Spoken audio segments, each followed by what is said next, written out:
অবশ্যই অবশ্যই মুস্তাফিজুর রহমান মানিক স্যার একটা বাংলাদেশের তামিল হিরো তৈরি করে দিল। আর যারা ডার্ক ওয়ার্ল্ড মুভিটা দেখছে অবশ্যই তামিল হিরো বাংলাদেশের মানুষ পাবে, সেটা আছে ডার্ক ওয়ার্ল্ড মুভিতে। আর মুস্তাফিজুর রহমান মানিক স্যার অবশ্যই একটা তামিল হিরো তৈরি করে দিল, এটুকু আমি বলতে পারি।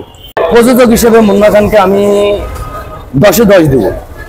আমি 10-এ 9 দেবো না, 10-এ 10।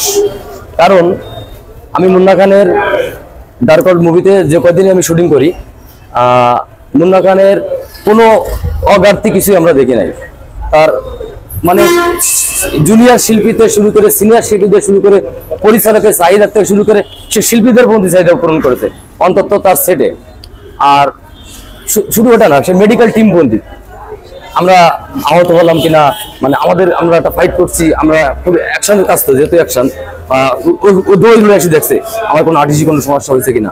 তা সেই হিসেবে প্রযোজক হিসেবে মুন্না খানকে প্রথম আমি 10-এ 10 দিব। আর মুন্না খানকে আমি ধন্যবাদ জানাবো। মুন্না খানের সামনে আমরা যাতে আরো ভালো মুভি মুন্না খানের মাধ্যম থেকে আমরা পাবো। আমি যে কটাই মুভিতে কাজ করি না কেন, আমি এরকম মেডিকেল টিম নিয়ে যে প্রযোজক একটা ছোট্ট শিল্পী পড়ে যাচ্ছে, একটা ছোট্ট শিল্পী ফাইট করতে যায়, সে দৌড়ে এসে দেখা। আর আমার কথা বলি, যখন আমার কানে আমি যখন ফাইট করি, আমি যখন পড়ে যাই, আমার কানের ভিতরে একটা ক্রেক ঢোকে।